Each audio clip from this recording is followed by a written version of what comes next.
ബീഹാറിന് പിന്നാലെ കേരളത്തിലും തീവ്ര വോട്ടർ പട്ടിക പരിഷ്കരണം വരുന്നു. ഇത് സംബന്ധിച്ച ഒരുക്കങ്ങളിലേക്ക് തെരഞ്ഞെടുപ്പ് കമ്മീഷൻ കടക്കുകയാണ്. കേന്ദ്ര തെരഞ്ഞെടുപ്പ് കമ്മീഷന്റെ അനുമതി വന്നാൽ ഉടൻ അന്തിമ പ്രഖ്യാപനമുണ്ടാകും. തീവ്ര വോട്ടർ പട്ടികയിൽ ആധാർ അടിസ്ഥാന രേഖയായി പരിഗണിക്കുമെന്നും റിപ്പോർട്ടുകൾ പറയുന്നു.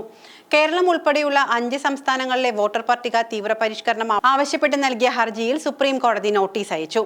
കേന്ദ്ര തെരഞ്ഞെടുപ്പ് കമ്മീഷൻ ഒരാഴ്ചയ്ക്കകം മറുപടി നൽകണം. കേരളം അടക്കമുള്ള സംസ്ഥാനങ്ങളിൽ SIR നടപ്പിലാക്കുമെന്ന് കേന്ദ്ര തെരഞ്ഞെടുപ്പ് കമ്മീഷൻ നേരത്തെ തന്നെ സൂചന നൽകിയിരുന്നു. SIR നടപ്പിലാക്കാനും മുൻ രാഷ്ട്രീയ പാർട്ടികളുടെ യോഗം വിളിക്കാനുമാണ് തീരുമാനം. രാജ്യവ്യാപകമായി SIR നടപ്പിലാക്കാനാണ് കേന്ദ്ര തെരഞ്ഞെടുപ്പ് കമ്മീഷന്റെ തീരുമാനം. ഉടൻ തെരഞ്ഞെടുപ്പ് നടക്കാൻ പോകുന്ന കേരളം, ബംഗാൾ, തമിഴ്നാട് അടക്കമുള്ള സംസ്ഥാനങ്ങളിൽ അതിന്റെ ഒരുക്കങ്ങൾ നേരത്തെ നടത്തിയിരുന്നു. കേന്ദ്ര തെരഞ്ഞെടുപ്പ് കമ്മീഷന്റെ അനുമതി അടുത്ത മാസത്തോടെ ലഭിക്കും. ഇതോടെ ഇത് സംബന്ധിച്ച അന്തിമ പ്രഖ്യാപനവും ഉണ്ടാകുമെന്നാണ് റിപ്പോർട്ടുകൾ സൂചിപ്പിക്കുന്നത്.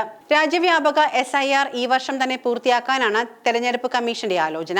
മുൻ പട്ടികയിലുള്ള വോട്ടർമാരുടെയും ബന്ധുക്കളെയും കണ്ടെത്തുന്ന ബീഹാർ മാതൃക പരീക്ഷിക്കുമെന്നും തെരഞ്ഞെടുപ്പ് കമ്മീഷൻ അറിയിച്ചിട്ടുണ്ട്. തീവ്ര വോട്ടർ പട്ടിക പരിഷ്കരണം രാജ്യവ്യാപകമായി നടപ്പിലാക്കാനുള്ള തയ്യാറെടുപ്പിന് തെരഞ്ഞെടുപ്പ് കമ്മീഷൻ നിർദ്ദേശം നൽകിയിരുന്നു. സംസ്ഥാനങ്ങളിലെ ഉദ്യോഗസ്ഥർക്ക് ദില്ലിയിൽ ചേർന്ന യോഗത്തിലാണ് തെരഞ്ഞെടുപ്പ് കമ്മീഷൻ നിർദ്ദേശം നൽകിയിരിക്കുന്നത്. വിവിധ സംസ്ഥാനങ്ങൾ കഴിഞ്ഞ തവണ SIR നടത്തിയ തീയതിയും അതിനുശേഷമുള്ള സാഹചര്യവും യോഗത്തിൽ വിശദീകരിച്ചിരുന്നു.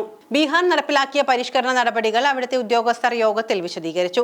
സംസ്ഥാനങ്ങളിൽ SIR-നുള്ള പ്രാഥമിക നടപടികൾ ഈ മാസം പൂർത്തിയാകുമെന്ന് ഭൂരിഭാഗം തെരഞ്ഞെടുപ്പ് ഓഫീസർമാരും യോഗത്തിൽ അറിയിച്ചു. ഓരോ സംസ്ഥാനങ്ങളിലെയും സാഹചര്യം അനുസരിച്ച് തീവ്ര പരിശോധനയ്ക്ക് ഉപയോഗിക്കാവുന്ന രേഖകളുടെ പട്ടിക തയ്യാറാക്കാനും യോഗത്തിൽ നിർദ്ദേശം നൽകിയിരുന്നു. ബീഹാറിന് പിന്നാലെയാണ് തീവ്ര വോട്ടർ പട്ടിക പരിഷ്കരണം മറ്റ് സംസ്ഥാനങ്ങളിലേക്കും വ്യാപിപ്പിക്കുന്നത്. പ്രതിപക്ഷത്തിന്റെ കടുത്ത എതിർപ്പ് അവഗണിച്ചും രാജ്യവ്യാപക ISR-നുള്ള നടപടികൾ ഊർജിതമാക്കുകയാണ് എന്ന സൂചനയാണ് ഇതിലൂടെ കമ്മീഷൻ നൽകുന്നത്. SIR നടപ്പിലാക്കും മുൻപ് രാഷ്ട്രീയ പാർട്ടികളുടെ യോഗം വിളിക്കും.